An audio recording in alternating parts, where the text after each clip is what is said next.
Ονομάζομαι Ραβέλα Ζαχαρίου. Είμαι η προϊστάμενη της Μονάδας για την εκπαίδευση των περιβάλλον και την αηφόρο ανάπτυξη. Κάνω επί τούτου τη συγκεκριμένη αναφορά, γιατί μέσα στο ακροατήριο τυχάνει να υπάρχουν πολλά μέλη από αυτή τη μονάδα και είναι η μοναδική μονάδα, ίσως παγκόσμια, και έχει στηθεί στην Κύπρο, η οποία εξετάζει οριζόντια τα θέματα της περιβαλλοντικής εκπαίδευσης, εκπαίδευση για την αηφόρο ανάπτυξη, στην εκπαίδευση, όχι όμως μόνο στη σχολική εκπαίδευση, αλλά και στην EDP και στην ΑΤΒΗ. Και τούτο είναι ένα στοιχείο το οποίο έχει αναγνωριστεί στην Κύπρο διεθνώς. Άρα λοιπόν, γιατί η εκπαίδευση για την αηφόρο ανάπτυξη και γιατί μίλησα για αυτόν το διεπιστημονικό πλαίσιο? Διότι ακριβώς τα θέματα, όπως θα δείτε, της αηφορίας από μόνα τους αναδεικνύουν τη συστημικότητα και την ολιστικότητα με την οποία θα πρέπει να το δούμε. Και νομίζω ότι το πιο τρανταχτό παράδειγμα είναι η αποτύπωση των 17 στόχων της Παγκόσμιας Ατζέντας των Ηνωμένων Εθνών, όπου ακριβώς δείχνει ότι δεν μπορώ να συζητώ ούτε για κοινωνική αηφορία, ούτε για πολιτική, ούτε για πολιτισμική, ούτε για οικονομική αηφορία, εάν δεν τα συνεξετάσω όλα τα ζητήματα στις διαστάσεις της συστημικότητας που τα χαρακτηρίζουν. Τι κάνω εδώ, μάλιστα. Το λοιπόν, αναφέρθηκα στο ρόλο των διεθνών πολιτικών. Είναι σημαντικό να αναγνωρίσουμε ότι μέχρι πρόσφατα, δηλαδή και μέχρι το 2015,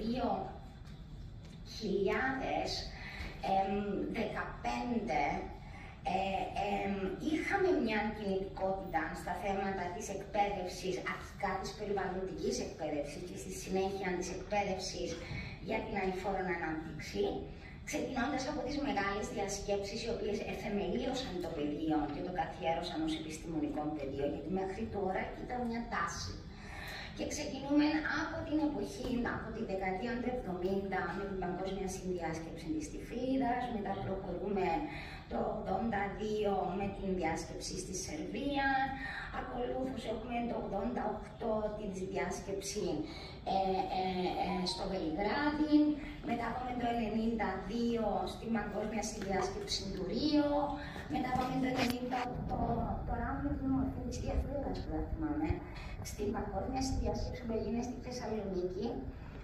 Όλα τούτα, τα οποία απλά ήταν διασκέψεις που προσέδιδαν κάποια κείμενα πολιτικής διεθνώς ή κάποιες κατευθύνσεις, ήταν τα πρώτα βασικά κείμενα πολιτικής, τα οποία αποτελούσαν κατευθυντήριο άξονα για τις χώρες.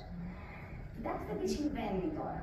Από το 2015 και έπειτα, έχουμε βέβαια τη θεμελίωση της δεκαετίας της εκπαίδευσης για την αηφόρο ανάπτυξη της UNESCO το 2004-2015, που εκεί υπήρξε μια έκρηξη στα θέματα της διεθνούς πολιτικής για την εκπαίδευση για την αηφόρο ανάπτυξη. Και το 2015, επί της ουσίας, έχουμε το ES 2030 έτοιμα, που είναι η νέα πολιτική της εκπαίδευσης για την αηφορία. Δεν θα με ακρηγορήσω εδώ, απλά τούτο το διάγραμμα μπορούμε να τα συζητήσουμε βέβαια μετά. Το έβαλα για να σας δείξω ότι από το 2019 και έπειτα έχουν παραχθεί όλα αυτά τα κείμενα πολιτικής σε ευρωπαϊκό και διεθνές επίπεδο, τα οποία αφορούν αποκλειστικά την εκπαίδευση για την αηφόρο ανάπτυξη, είτε μιλάμε σε επίπεδο μη τυπικής εκπαίδευσης, είτε σε επίπεδο σχολικής εκπαίδευσης.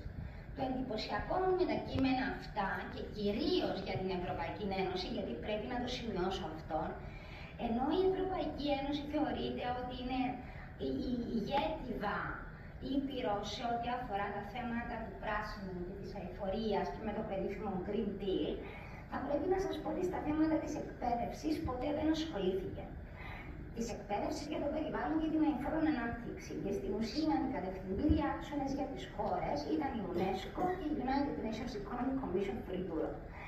Το σημαντικό είναι ότι από το 2021 η Ευρωπαϊκή Ένωση συνειδητοποίησε ότι αμάν έχουμε ένα European Green Deal, έχουμε έναν άξονα 17 που αναφέρεται στα σχολεία και στις ικανότητες των εκπαιδευτικών, αλλά δεν υπάρχει επιτροπή.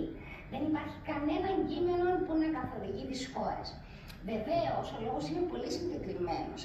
Διότι στην εκπαίδευση δεν είναι όπως το περιβάλλον, το οποίο το ευρωπαϊκό δίκαιο νομοθεσία είναι πάνω από την εθνική. Στα θέματα της εκπαίδευσης προέχει η εθνική νομοθεσία και το τι διέπει τα θέματα της εκπαίδευσης, γι' αυτό και δεν υπήρξαν οι πιέσεις τούτες που θα δείτε. Όμως θα δείτε, σαν να πούμε το New European Bauhaus, το οποίο ενσωματώνεται στις πολιτικές και έχει να κάνει με τη μη τυπική εκπαίδευση και τη δημιουργία πράσινων χώρων μάθησης. Όπως αναφέρθηκε η Στέλλα στους λαχανόκηπους, που αποτελούν ένα σημαντικό τέτοιο εργαλείο. Είναι η βασική στρατηγική της εκπαίδευσης των Ηνωμένων Εθνών, που αποτελεί βασικό κατευθυντήριο άξονα για τις χώρες. Για την Κύπρο τώρα πώς υλοποιείται, όπως αναφέρθηκα σε αυτή τη μονάδα. Η μονάδα λοιπόν της Κύπρου, η μονάδα εκπαίδευσης για το περιβάλλον και την εύθρον ανάπτυξη, είναι όπως το ποδήλατο.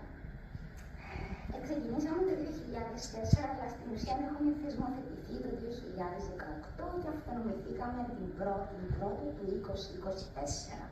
Και είμαστε πλέον η οριζόντια δομή του Υπουργείου που λειτουργούμε και διατομεακά. Λοιπόν, έχουμε λοιπόν μέσα σε αυτή τη μονάδα, η ευθύνη μας είναι να υλοποιήσουμε που είναι μια βασική μεταρρύθμιση, διότι δείχνει ότι κάτι γίνεται σε αυτό το κομμάτι. Δεν θέλω να ωρεοποιήσω την κατάσταση, αλλά η αλήθεια είναι ότι όταν υπάρχει μια μόνιμη δομή, η οποία έχει την ευθύνη υλοποίηση ενός εθνικού στρατηγικού σχεδιασμού, τα πράγματα διαφορετικά αντιμετωπίζονται. Άρα λοιπόν υπάρχει η διακυβέρνηση, η αποστολή μας, στόχος μας είναι τα SDGs και έχουμε μέσα από τις πολιτικές και κυρίως την εθνική στρατηγική τα μέτρα της δράσης που θα οδηγήσουν στην αλλαγή. Κύριε Κοφιάδη, να ξεφύγω που το χρόνο σταματάτε μου. Εδώ είναι η δομή της μονάδας μας, η οποία όπως θα δείτε είναι μια ομάδα η οποία αποτελείται και από διοικητικό προσωπικό. Είναι μια πολυδύναμη, είχαμε παλιά τον πολυδύναμο δάσκαλο, τώρα έχουμε μια πολυδύναμη ομάδα. Μονάδα. Είναι μια εξαιρετική ομάδα συναδέλφων και διαφορά, θέλω να το καταθέσω τούτο, είναι διότι την διαφορά την κάνουν οι άνθρωποι της. Είναι παιδαγωγικές ομάδες που υποστηρίζουν την εφαρμογή της πολιτικής, της στρατηγικής για την εκπαίδευση, το περιβάλλον και την εύθρον ανάπτυξη, τόσο σε επίπεδο αναλυτικού προγράμματος, όσο σε επίπεδο επαγγελματικής ανάπτυξης, σχεδιασμών και υλοποίηση περιβαλλοντικών εκπαιδευτικών προγραμμάτων και κυρίως εκείνο το οποίο διακρίνει ιδιαίτερα την ομάδα είναι η μη τυπική εκπαίδευση. Φαντάζομαι ότι θα έχετε ακούσει για το κρατικό δίκτυο κέντρων περιβαλλοντικής εκπαίδευσης, το οποίο δέχεται πάνω από 50.000 μαθητές κάθε χρόνο, αλλά επίσης υλοποιεί και σειρά πολύπλευρων δράσεων σε ό,τι αφορά τα σχετικά θέματα. Και αν θα δείτε μέσα στον κύκλο, η ουσία τούτης της μονάδας είναι ότι λειτουργεί μια συμπληρωματικά ως προς την άλλη. Τούτον, επί της ουσίας, ίσως αν δεν με φτάνει ο χρόνος, να μείνω μόνο σε αυτό το σχεδιάγραμμα, τούτη είναι η πιο μεγάλη μεταρρύθμιση, η οποία επιδιώκουμε με την αναθεωρημένη στρατηγική για την εκπαίδευση και το περιβάλλον και την εύθρον ανάπτυξη και την πράσινη μετάβαση 2030. Είναι η ενιαία προσέγγιση πάνω στην οποία επιδιώκουμε να στηρίξουμε τα θέματα του περιβάλλοντος τόσο στο πλαίσιο του σχολείου, όσο και στη μη τυπική για την εκπαίδευση. Αν θα δείτε, έχουμε μια σειρά από δράσεις, οι οποίες κάθε δράση είναι και μια πολιτική, οι οποίες ενσωματώνονται όλες μέσα στο κομμάτι της αναθεωρημένης στρατηγικής για την εκπαίδευση, για την ΕΑΑ και την πράσινη μετάβαση. Αλλά θα σταθώ πάνω σε δύο βασικά πράγματα.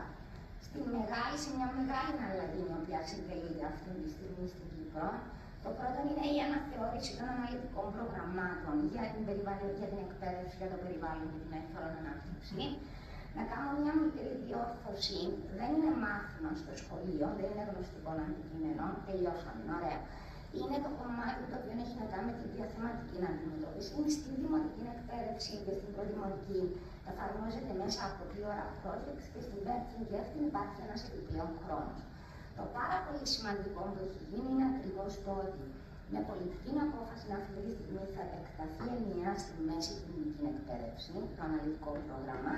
Και το πιο σημαντικό είναι ότι αυτό το αναλυτικό πρόγραμμα θα στηριχθεί πάνω στον καταρτισμό από το κάθε σχολείο της αειφόρου περιβαλλοντικής εκπαιδευτικής πολιτικής μέσα από την ολιστική σχολική προσέγγιση, με γνώμονα ακριβώς να οδηγηθούμε στην πιστοποίηση του αειφόρου σχολείου, που είναι η πρώτη φορά που θα γίνει στην Κύπρο, με σημαντικά κίνητρα για τα σχολεία ως προς το να καταστούν αηφόρα.